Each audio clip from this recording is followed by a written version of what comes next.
Welcome. I'm Sebastian Mahfood, and you're listening to WCAT Radio, the on-air wing of En route Books and Media, bringing you the dulcet sounds of Catholic wisdom. My name is Father Gregory Heille, a Dominican friar teaching preaching and evangelization at Aquinas Institute of Theology in St. Louis, Missouri. I'm happy in this interview to meet two of my colleagues at Sacred Heart Seminary and School of Theology in Milwaukee, Wisconsin, Father Tom Knoebel and Dr. Brian Lee. Father Tom and Dr. Brian are the editors of a brand new book from Liturgical Press called Discovering Pope Francis, The Roots of Jorge Mario Bergoglio's Thinking. Hello, Father Tom and Dr. Brian. Hey, good morning. Hello.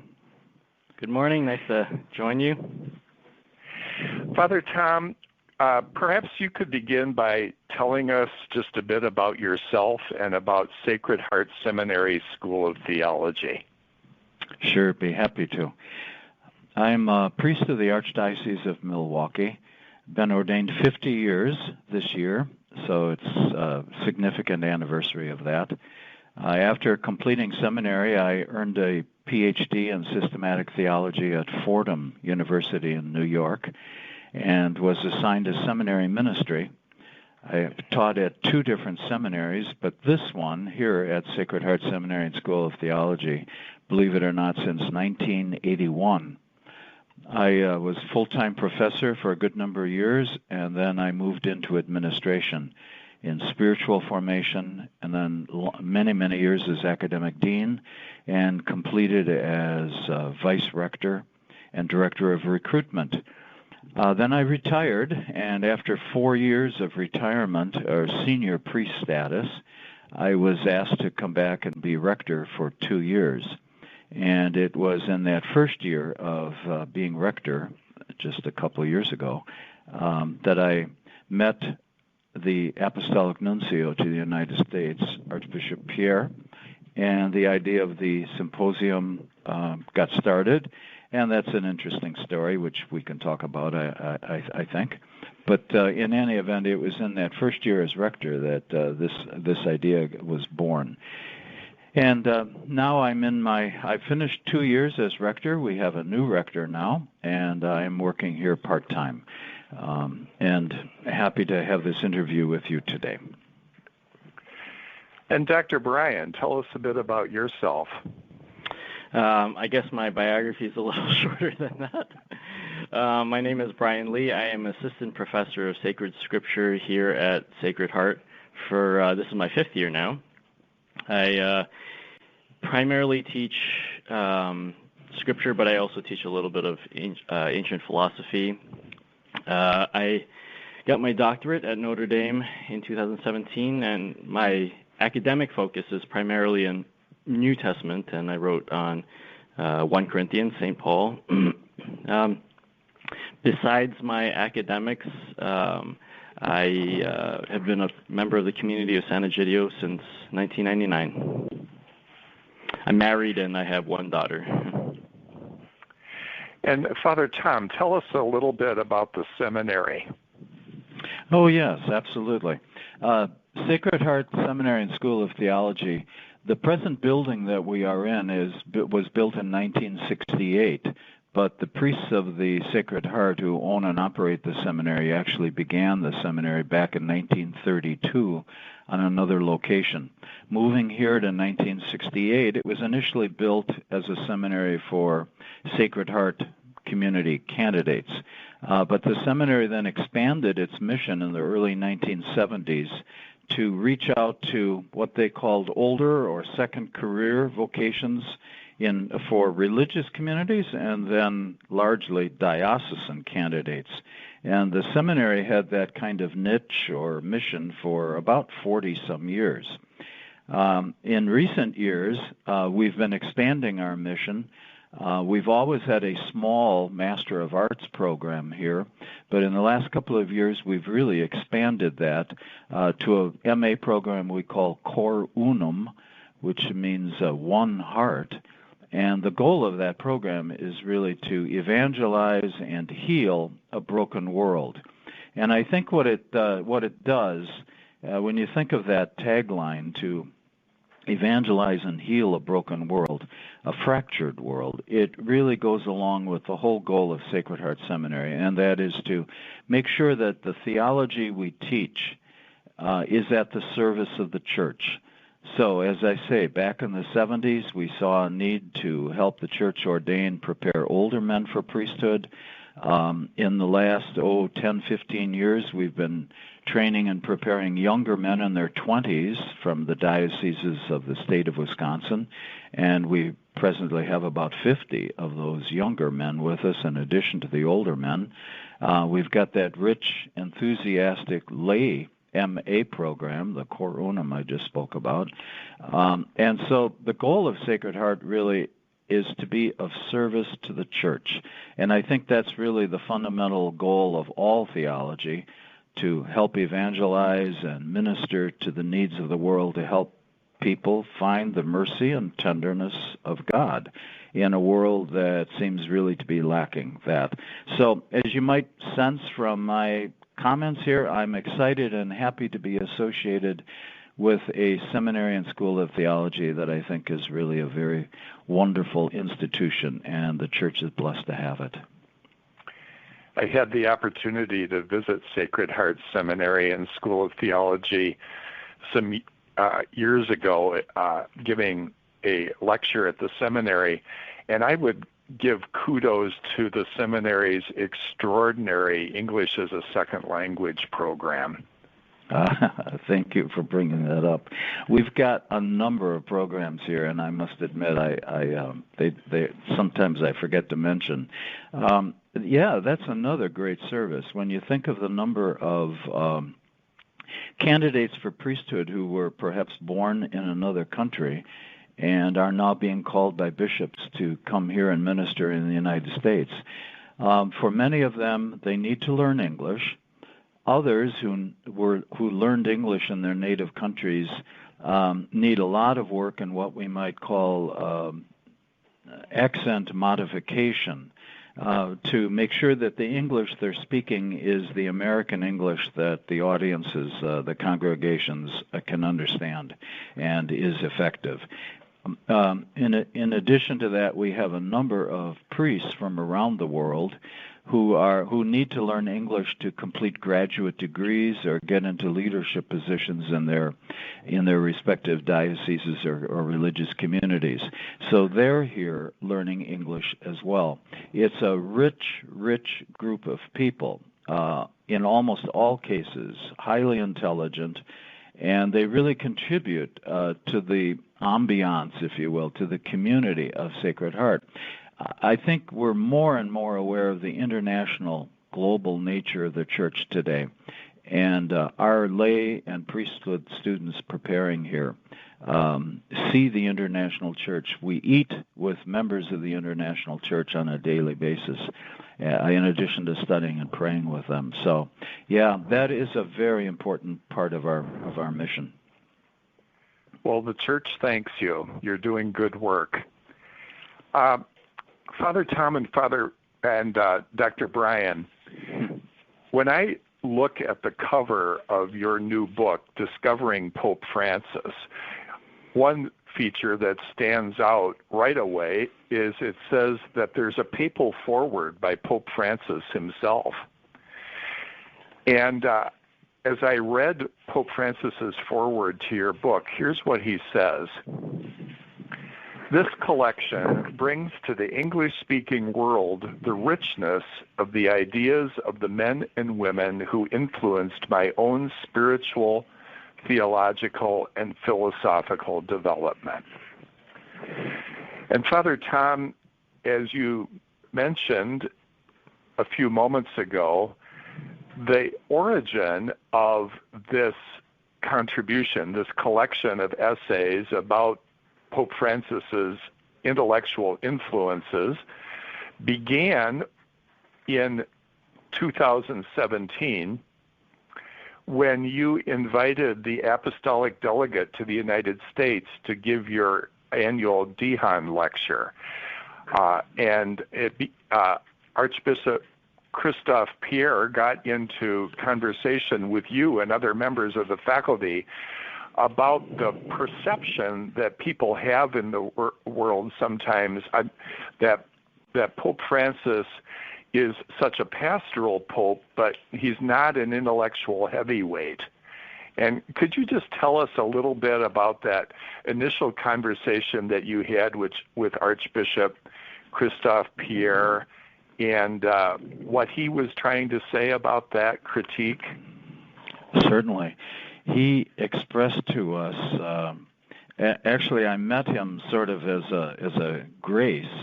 He was invited, of course, to come to Milwaukee for the ordination of our two auxiliary bishops. And I was asked to be his driver and to bring him from the airport to the cathedral and the various events. And as we talked, we developed a certain rapport over the course of those several hours that we spent together. And that's why I invited him to come here then to give that lecture on the heart of Christ and the heart of a priest. That was his topic. And as you said, on that occasion, he talked about the fact he'd been nuncio at that point for a little over a year and a half, and he was discovering that many people were contrasting Pope Francis with Saint Pope John Paul II and Pope Benedict. Both of them were seen as being great philosophers, theologians, but often Pope Francis was being referred to as being a pastoral pope. And the impression that the nuncio was getting is that many people thought that because he was a pastor or a pastoral person, that he lacked the intellectual sophistication of the two previous popes. And in the mind of our nuncio, knowing Pope Francis the way he did, he was convinced that that was an inaccurate, insufficient reading of this pope. That he was schooled and has read the greatest theological minds of the 20th century, and he is a profound thinker.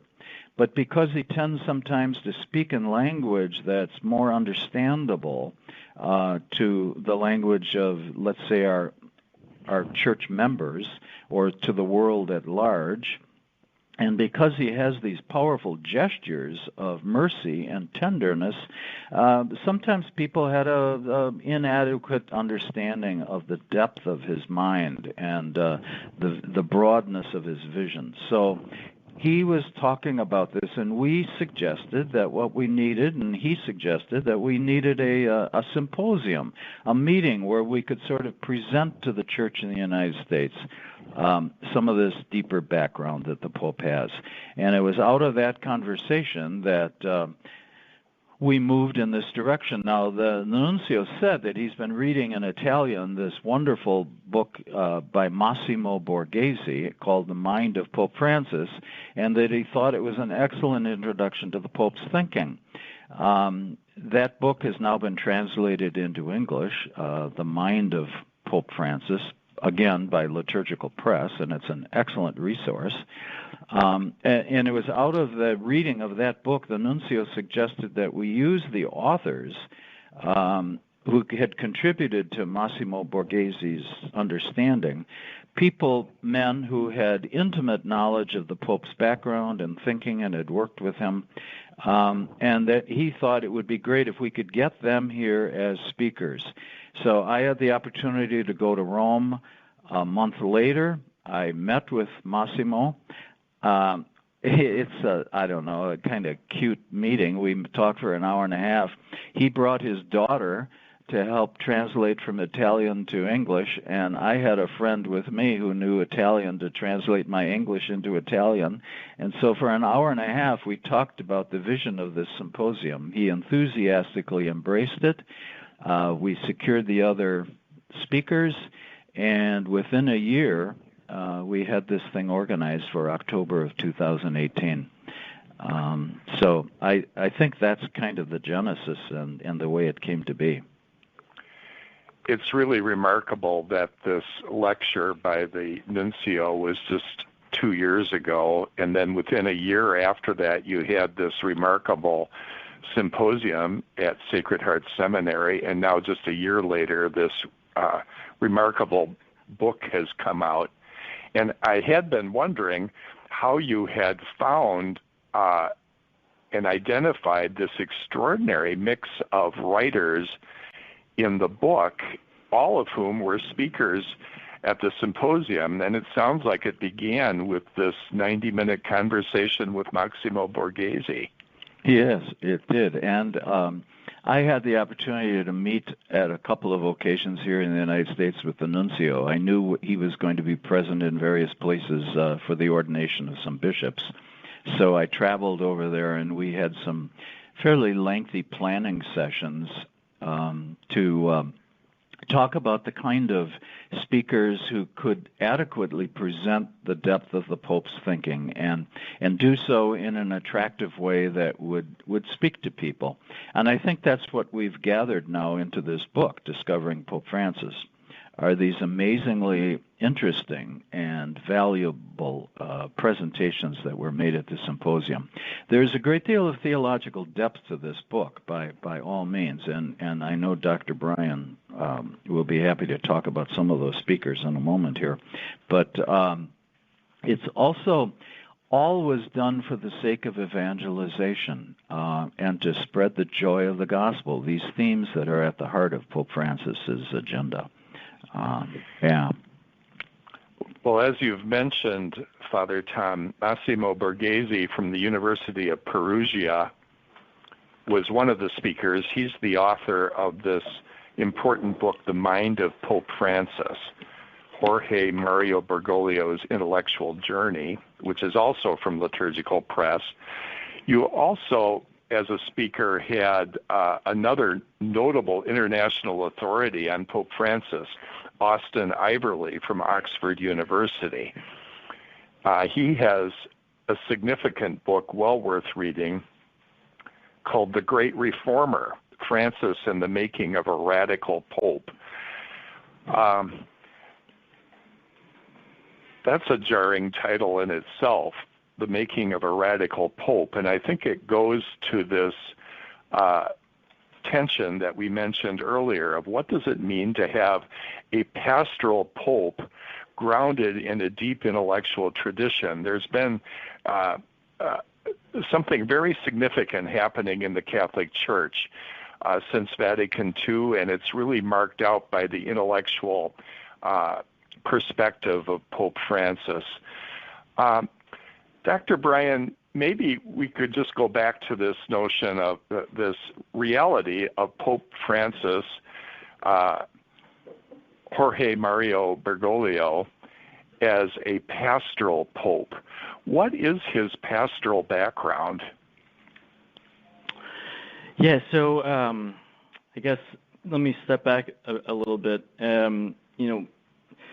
One of the motives that we had for writing this book and holding the symposium was this, unfortunate tendency to characterize Pope Francis as a pastor rather than a theologian. So I sort of want to talk about, what does it mean to be both pastoral and deeply steeped in the tradition, but in a distinctive sort of aspect of the tradition.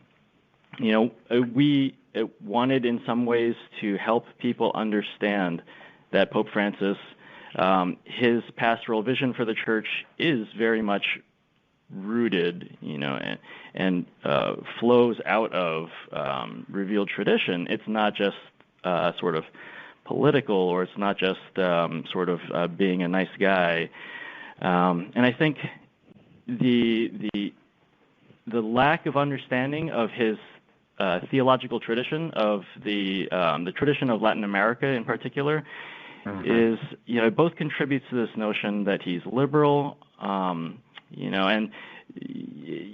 while that might be sort of a nice thing for people that are liberal, conservatives are sort of very anxious about him and don't understand, where he's coming from, and sort of waiting to, for him to trip up and things like that. And So we hoped that sort of unpacking the theology that's been explained by Massimo Borghese and Austin Ivory and these people, other writers that have written about Pope Francis's theology of the people tradition. We hope to unpack that and to help people understand, that there is this depth to his pastoral thinking that needs to be understood. So, of course, his pastoral thinking is deeply grounded in his experiences, really at an early age as a Jesuit in his home country of Argentina. Right. So we talk a lot about, in the book, about the theology of the people tradition. And I think to understand a lot of what Pope Francis says in Evangelii Gaudium and things like that, we do need to become familiar with his historical itinerary, how he developed in his vocation, in the context of Argentina and Latin America. Well, the Pope's background in Latin America and how he was formed both by his Jesuit background, but also by this pastoral effort that the bishops of Latin America were making to address the needs of this entire southern hemisphere, if you will, the part of America that is Latin America, Central America, South America. And the thinking that came out of those conferences was of great importance to Jose Bergoglio. And as the nuncio himself points out, he was the ghostwriter, if you will, of the last and maybe most significant one that was held in Aparecida. So to understand this Pope's thinking, you really do need to go back and discover its roots in this very contentious political situation in Argentina during the Perón years and all that was involved in that. Well, Dr. Brian, this clearly goes all the way back to the Second Vatican Council. And it makes me remember that the Second Vatican Council has been described as a pastoral council, as distinct from a dogmatic council. Can we glean any insight from that distinction here? Yeah, I guess there's a lot of truth to that, right? The Vatican II very much attempted to make pastoral theology, you could say, the focus to draw to rethink how we appropriate the revealed tradition for the pastoral life in the modern world. In a sense, you could look at Vatican II in that way, Gaudium et Spes as the lens.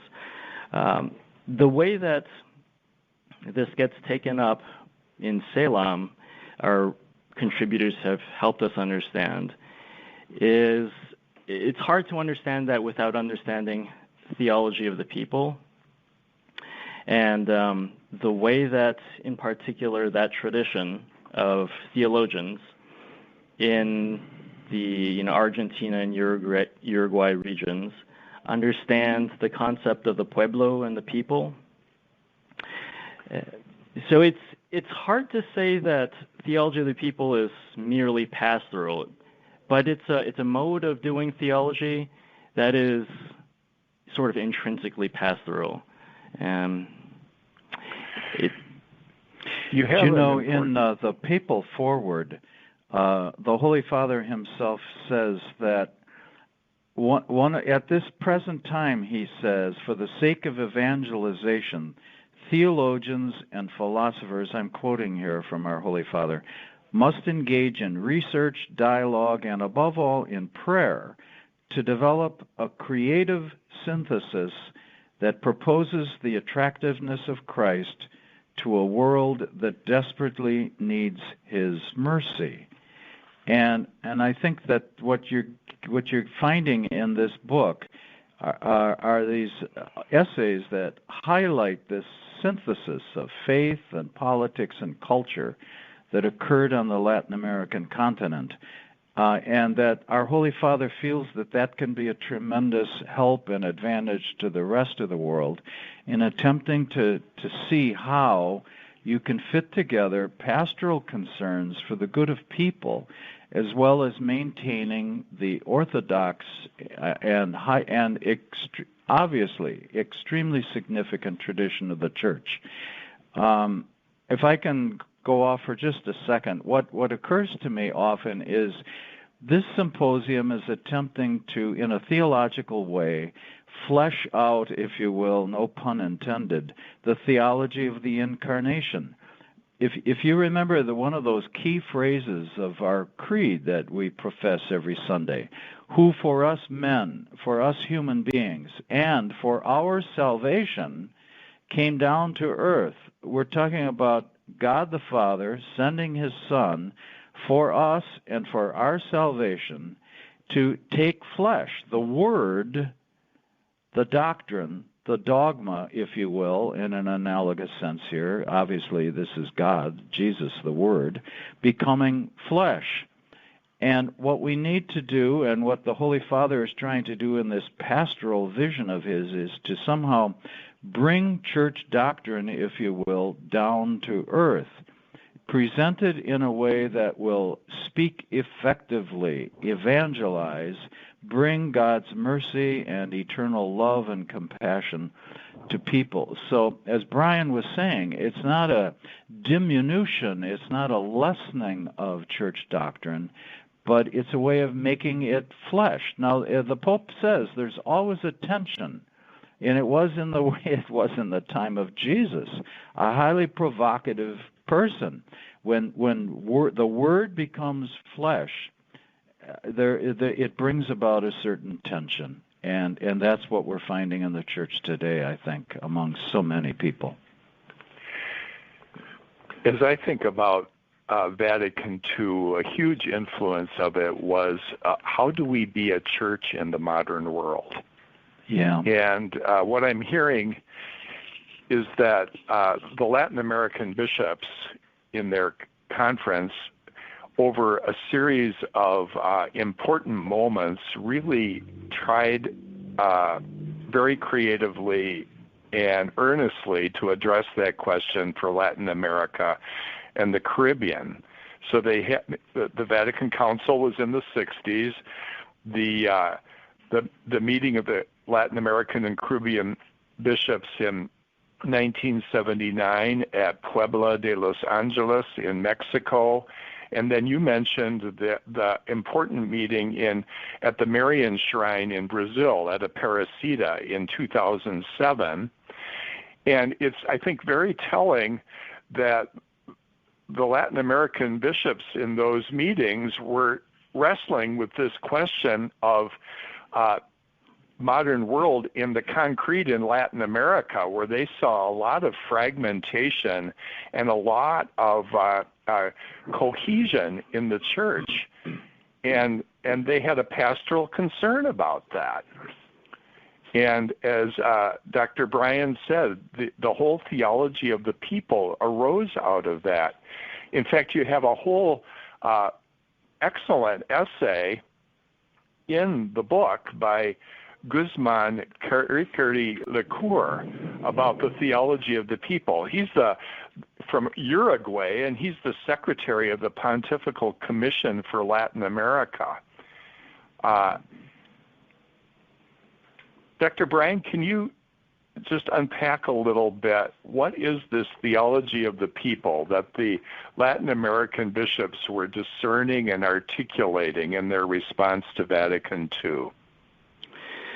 Yeah, so Guzman's article in our book does a great job of touching on some of the major themes that the theology of the people tradition will talk about.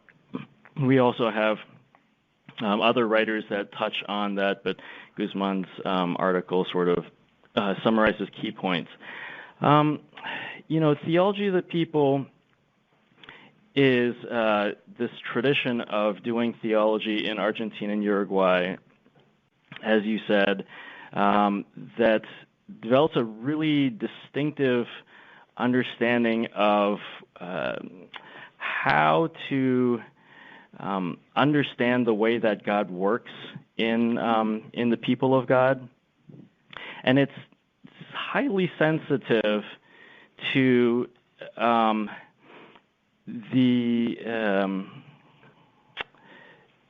the life world of the people, and there's this strong sort of sensibility that develops there that seeks to find God at work in the people, and is sort of very wary of imposing ideas upon them and treating them as objects of liberation. So they I think we often, in contrast, will see the poor as a socioeconomic class, whereas in Latin America, I think that oftentimes the poor were the indigenous. They had rich social and cultural traditions. They had a rich spirituality. And one of the points that our authors make is when the conquistadores, the Europeans, came and encountered them, and we see this especially in the theology of Bartolomé de las Casas. There was this recognition that one can discover one's humanity in the face of the Indio. So the theologians, they call them Rio Platense, right, from Rio de la Plata, the region in Argentina and Uruguay, where this theological tradition develops. These theologians argue that this constitutes a different paradigm of modernity than the one that eventually wins out in Europe.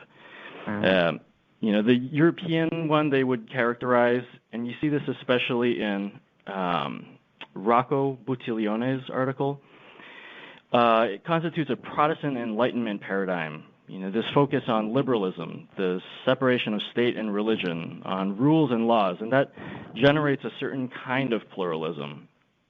But the paradigm of modernity that comes out of the history of Latin America is one that sees the importance of respecting the people and recognizes that any unity that will come out of the encounter of different peoples is not going to be sort of this Enlightenment model that sort of imposes an order, but it's one that comes out of respecting the distinctive ways that God is at work in different peoples. So I don't want to go too far into this, but I think that concept really is at the heart of the theology of the people, and there's a lot of theological implications to that. So if I'm hearing you correctly, I think on the one hand, the Latin American bishops are distinguishing themselves from Marxism, which, if I'm hearing you, oversimplifies the poor into an economic discussion. Right. And on the other hand, they're distinguishing themselves from a certain strain of Enlightenment modernism that very paradoxically kind of undercut popular religiosity. Right, exactly, yeah. This going back to this notion of the creed, when the word becomes flesh, it takes root in a people. There's a collective consciousness, if you will. There's a cultural dimension that grows up around this deep embrace of the tradition of the church and the people. And so when theologians encounter these folks, there could be a tension, but there's also a great deal of rejoicing in that the Word has indeed become flesh in forms of popular religiosity, if you will, as you mentioned, and that while there's a constant process of critique that has to go on, because culture is worthy of wrong, is capable of wrong moves as well, and not all these turns and twists were advantageous to the faith. But nevertheless, there is a deep rootedness, a fleshiness of the faith in these popular religious practices that I would like to think must be respected, because it is the unfleshed faith. And I think that's part of what's going on in these dialogues, the respect for the people and their faith, as well as the need to constantly critique and advance it and develop it. We've been talking about the influence on Pope Francis as an Argentinian Jesuit and bishop, the whole influence of post-Vatican II thinking among the Latin American bishops. Your book also talks about other important influences on Pope Francis's thinking, notably his reading of certain European theologians, and also the influences on him as a Jesuit. Some of the theologians that you bring into play in this book, Bishop Robert Barron from Los Angeles has an essay about Gaston Fessard, a French Jesuit, and Sister Susan Wood from Regis College in Toronto has an essay about Henry de Lubac, another French Jesuit. Mm-hmm. And I found in reading those essays that this was new territory for me, and I think it's part of the intention of your symposium in your book to educate us about these influences. And these chapters are heavy reading. Can you just say a little bit about some of these influences, especially of Gaston Fessard and Henry de Lubac, these two French Jesuits, on the thinking of Jorge Mario Bergoglio, Pope Francis? Sure. As you say, they can be a bit technical, so let me just give an overview. We tried to distinguish between the sort of Latin American context of Pope Francis's thought. Those were the first, chapters 2 through 4. Then we focused on the European theology in chapters 5 through 8. And then we conclude with an attempt to speculate about how Pope Francis's theology would understand the North American church. You know, in what sense we can talk about the American church as a pueblo per se. But yeah, to look at the European themes, we've already talked a little bit about the theology of the people, and then the other major aspect of the book, right, is, as we talked about in the beginning, the Massimo Borghesi's research. In his book on Pope Francis that came out about a year before ours in the English translation. The English translation came out in 2018, pretty closely to our symposium. The Italian version came out in 2017. The English translation is called The Mind of Pope Francis, Jorge Mario Bergoglio's Intellectual Journey. So Borghese writes about Pope Francis's debts to Guardini.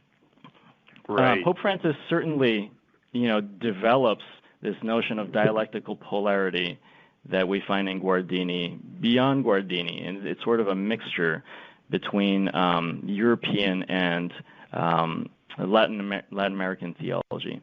But what Bishop Barron was tasked with was to talk a little bit about Gaston Fessard. So what Massimo Borghese did so well in his book, and he sort of summarizes this in his chapter 5 in our book, was he talks about the way that this notion of dialectical polarity, holding sort of polar oppositions in tension, how this is such a deep pattern, pervasive in Pope Francis's thought, and Francis has really mastered this idea in some sense. It really gets taken up by French and German Jesuits in particular, and I think this has to do a lot with the Ignatian discernment, with the recognition that we often have to discern in reality, these things that need to be held in tension, not sort of good versus bad, but the choice between different goods and things like that. So Gaston Fessard, in some ways, Pope Francis is introduced to Romano Guardini's thinking on dialectical polarity through Gaston Fessard, but Gaston Fessard as sort of taken up by theologians in Argentina. So Robert Barron, as gifted as he is intellectually, and he's very familiar with French ressourcement, French Catholic theology. He studied in France. Right, and so he sort of was happy to do this, even though he didn't know much about Gaston Fessard, but I think he did a great job. He just looks at Gaston Fessard's the structure of his his work and contextualizes the Fessard's dialectics within that. Susan Wood looks at Henri de Lubac, and de Lubac, French theologian, Jesuit, also takes up this notion of polarity, but in a different way. And the way that he employs this sort of method in his ecclesiology is what Dr. Wood looked at, and the way that, and she draws sort of a comparative analysis between Pope Francis and Henri de Lubac on the way that they can use this dialectical method to bring real insights into their ecclesiologies. So when I hear the expression dialectical polarity, perhaps I'm being naive, but I translate that in my mind as not either or, but both and. Is it something like that? Yeah. So, one thing that all of our contributors made very clear is, you this notion of dialectics is very old, right? I mean, in a sense, it goes back to Socrates, but we see it in Hegel too. But Hegel's version is sort of this, you have this thesis and then antithesis, and it is taken up into a synthesis. And in Hegelian synthesis, and the thesis and antithesis are sort of destroyed in coming up with a new synthesis. But for Guardini and for all those that he influenced, there's more of a tension, right, between poles. And it becomes this sort of method that is helpful in thinking about all kinds of aspects of reality. So we talk about, and Pope Francis has applied this to thinking about theological paradoxes, in a sense, the incarnation, the synthesis of human and divine. But it can also be a way of thinking about social conflict and how we can resolve tensions between two parties who might both be partly right, but need to sort of hold and respect each other's opinions in tension in order to come up with new insights. And then, there's this Jesuit, I guess, aspect of the Jesuit mission of caring about the local and the particular, of taking care of the particular, but always keeping in the larger context of the universal. And this, you can also apply it to his relationship between pastoral ministry and theology in Pope Francis, right? So Borghese does a great job at showing how pervasive this kind of thinking is in Pope Francis, and we have Borghese's contribution as well as other writers sort of building on his insights, and they trace out the different ways that Pope Francis is able to interact with other theologians like Fessard, like de Lubac, like von Balthasar, and sort of creatively engage with them. And he traces this, this whole engagement, or we trace this engagement based on, this notion of dialectical polarity.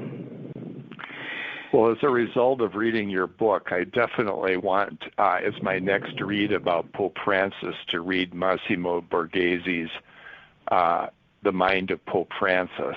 Mm-hmm.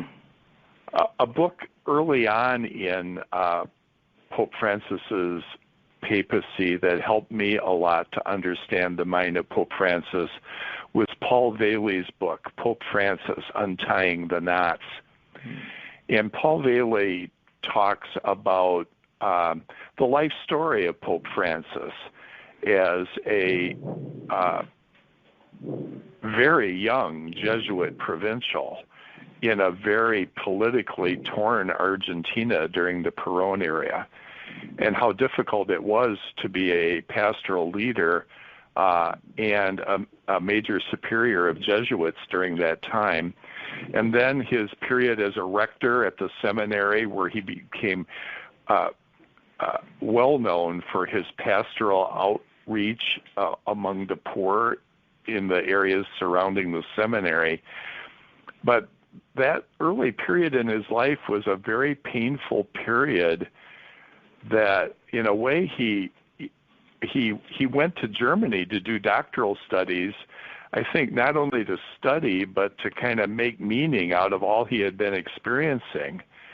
And it sounds like in Germany, he came in touch with these theological influences of Romano Guardini, who's an Italian-born German priest, and then these Jesuits, Fessard and de Lubac. And I hear you, Dr. Bryan, saying he also became familiar with these theological influences through the theological work that was coming from his own Latin America. Mm-hmm. So it really was a time of integration for him. Yeah. And I think that's a great... Oh, go ahead. Yeah, go ahead. Well, he's such a sophisticated thinker that as you get into the history of this Holy Father, you see the amazing work of synthesis that was going on in his life, attempting to bring these often very painful, confusing experiences as he's growing up, and then going to Europe, as you said, perhaps to seek clarity or to get some perspective. And finding in their thinking the opportunity to make sense, if you will, or greater sense of his experience, and then bringing that back to his pastoral work as Archbishop of Buenos Aires, and then eventually his work with Aparecida and influencing the mind of the other Latin American bishops, many of whom maybe had not had that European experience that the Holy Father had. and now you move forward years later, and you see all of this coming to fruition in this papacy. If I can go back just briefly, perhaps, to this key insight that you had of the both and as part of the Catholic genius. So as I said at the very beginning, people are used to making, or some people are used to making this distinction between the theological sophistication of John Paul II and Benedict, and then this pastoral impulse of Francis. And you see now through these books, and hopefully a little bit through our discussion, that that's a false dichotomy. And that they have to be held in tension. My notion of the Word becoming flesh, while flesh, the Word remained. Jesus was always divine as well as being human. It's not an either or, but a both and it is extremely difficult to keep that tension alive, no matter what you're talking about in life. I often think back of Francis's polarity there between, what is it, reality and ideas. The ideas. I think every young married couple who's thinking about becoming parents has an idea of what it means to be a parent, and then there's the reality. Now, Dr. Brian could talk much more about that than I could on a practical daily level, but you somehow maintain your idealism and the theory of, this is on a very practical level, the theory and practice of what it means to be a parent, as well as your daily lived experience of it.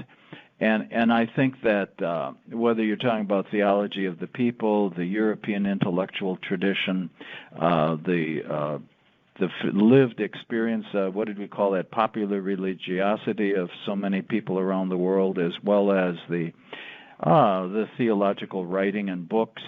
We need them both. We keep them in tension, but somehow the Holy Father feels that reality is always more significant, right, than the idea.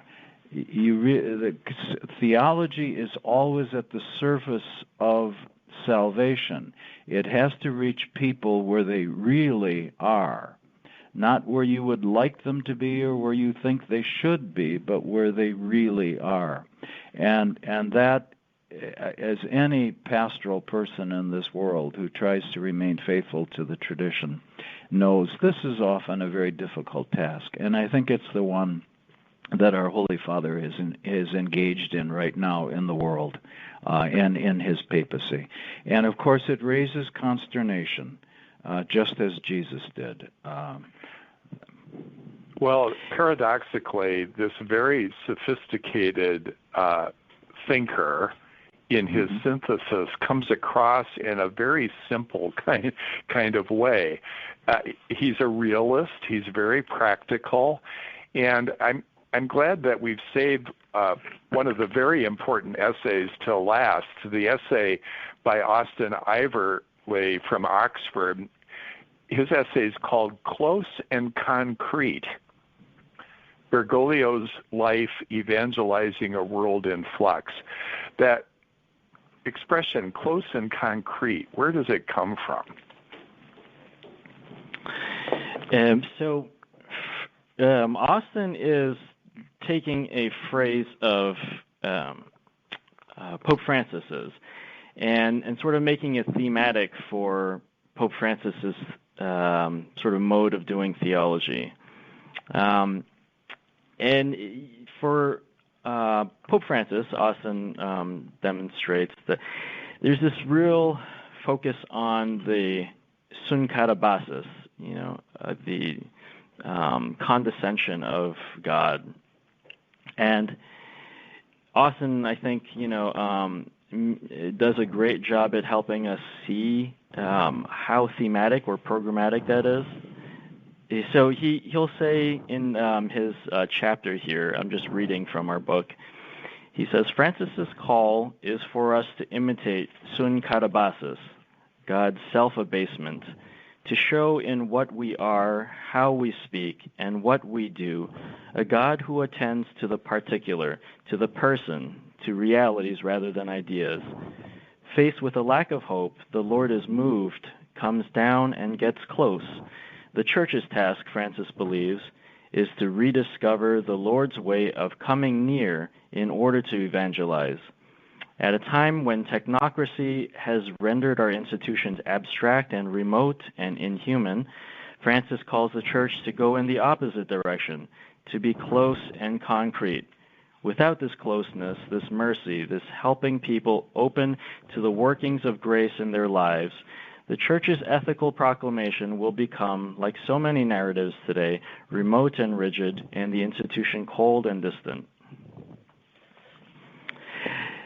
So I hope, I think that Austin's words are much better than what I could do as conveying this aspect of Pope Francis's thought. But it's clearly rooted in the incarnation, in the descent of God into the world, and he makes that, thematic. It's in a way that's profoundly sort of informed by the theology of the people, this notion that one needs to see God's action by immersing yourself in the people, right?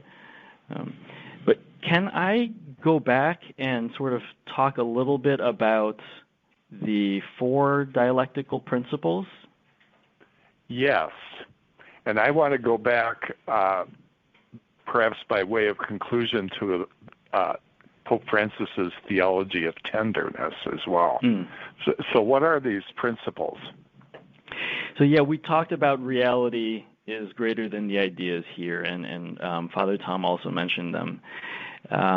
And we've already talked a little bit about dialectical polarity generally, right, as it came out of Guardini and it influenced a lot of theologians. We see it, in Aparecida and Evangelii Gaudium in chapter 3. And I think your narrative about the way that Pope Francis sort of lived out the difficulties of the Pyrrhonian times and retreats to study Guardini and comes away with these insights is helpful, because what he's finding from Guardini, this notion of dialectical polarity, he uses to work out, how do we understand the way that the gospel operates on the level of interpersonal interaction. He's sort of thinking through Catholic social thought in terms of this very sort of personal and interpersonal level. So his insight that sort of crystallized in these 4 dialectical polarities of time is greater than space, unity prevails over conflict, realities are more important than ideas, the whole is greater than the part. This is coming from, again, Evangelii Gaudium, chapter 3. Let me see, sections 217 to 237. They are really rooted in the insight that human and social development in history doesn't really start from the level of politics and rights and laws, right? You can see Francis sort of looking for a deeper understanding of the way that human development occurs that goes beyond sort of the political, conflicts of his times in Argentina. And he wants to see what kind of, how do we work out epistemological principles, you could say, to help guide people to cooperate with others in bringing about the common good on the most basic interpersonal level. They're principles that guide us through the struggles of living together, right? And I think that's his pastoral genius, right? To focus on how do I give people principles to guide them through conflict. We can talk about the common good in the abstract, but we live in a world of conflict. right? And we live, and oftentimes we feel like the gospel sometimes is separate from our world of conflict. It's an ideal world, and our world is messy, and it's terrible. But what Pope Francis is trying to do in these principles is help us to understand what kind of principles the gospel itself gives us for living in a messy world, right?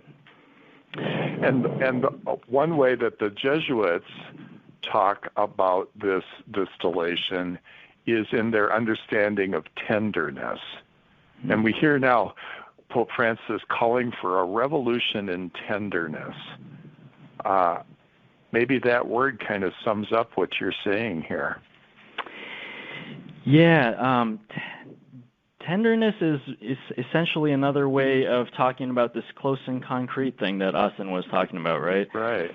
The theology of tenderness, this theology of mercy that Pope Francis wants to make the mission of the church in a clearer way. He wants everything to sort of be reformed so that the church can be free to enter into people's lives with mercy and participate in the mission of the divine persons, right?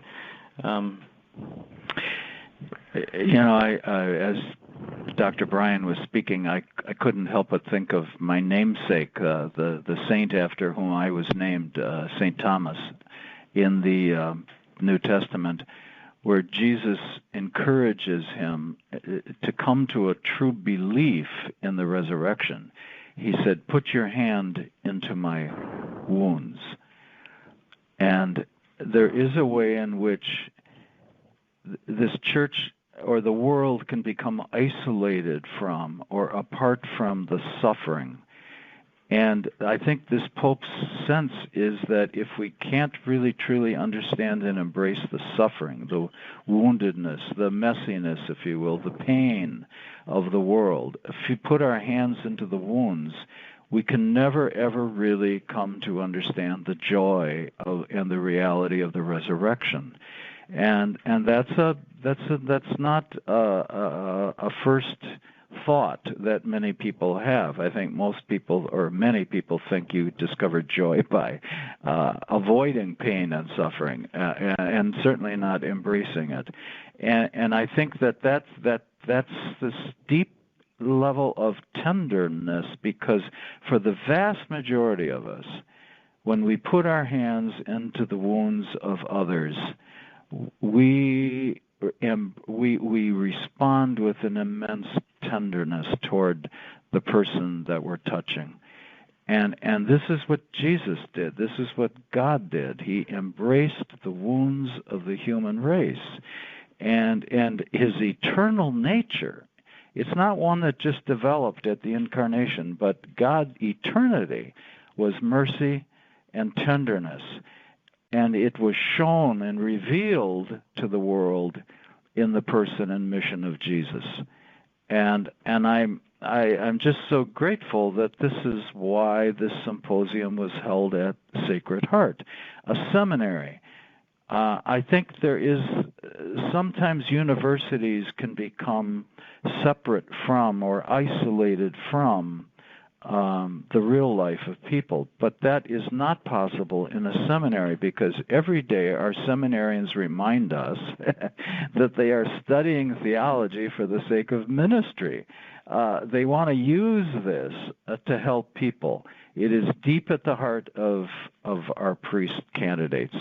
And that is one of the reasons the Holy Father, in his foreword, at the beginning of the book, says that this is why a symposium like this, it's extremely fitting that it take place in a seminary where we come not only to know God through study, but also to produce a theology, he says, on its knees, which was a famous phrase, I think, of von Balthasar. And that in this union of prayer and theology and pastoral action that takes place in seminaries, this is why I think seminaries are such crucial institutions for the church today, because this is where the tension is lived out on a daily basis. So I really appreciate your drawing us back to that key notion of tenderness. I think it is the ultimate goal of this symposium, with all of its sophisticated theological reasoning and the contribution of these immensely scholarly authors. As I don't know if you could go to the very beginning of our book. We quoted the papal blessing that was read at the beginning of the symposium, and at least allow me to maybe make this my little summary. It says, His Holiness prays that this gathering may contribute to the advancement of a spirit of missionary discipleship, a commitment to serve human dignity and the common good, and the zeal to proclaim the joy of the gospel to local communities and to the global human family.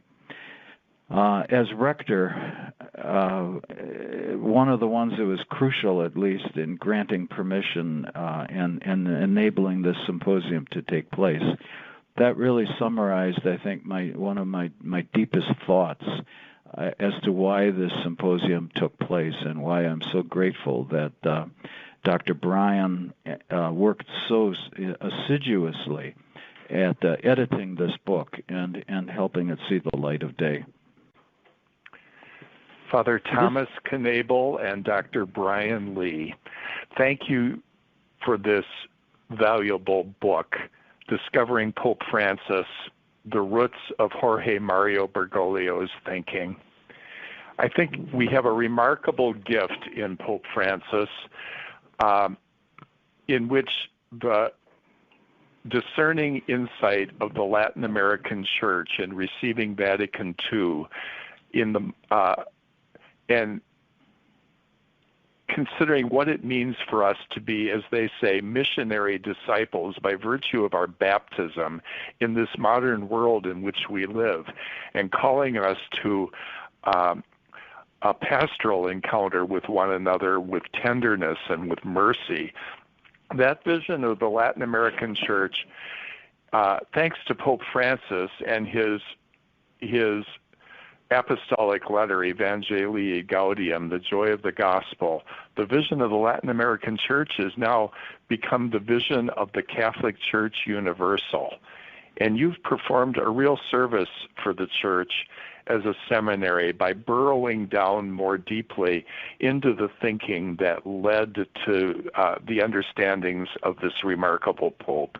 I want to thank you so much. Well, thank you very much, and thanks for your interest in allowing us to have this interview with you. Hopefully, very, very fruitful. Ditto. Thank you very much, Father Greg. This has been a pleasure. Well, God bless you both in your ministry at the seminary, and I hope we can look forward to more scholarly work from both of you. Thank you. Thank you. We hope you enjoyed the program and will join us back for another show on WCAT Radio. This is Sebastian Mahfood. Good day.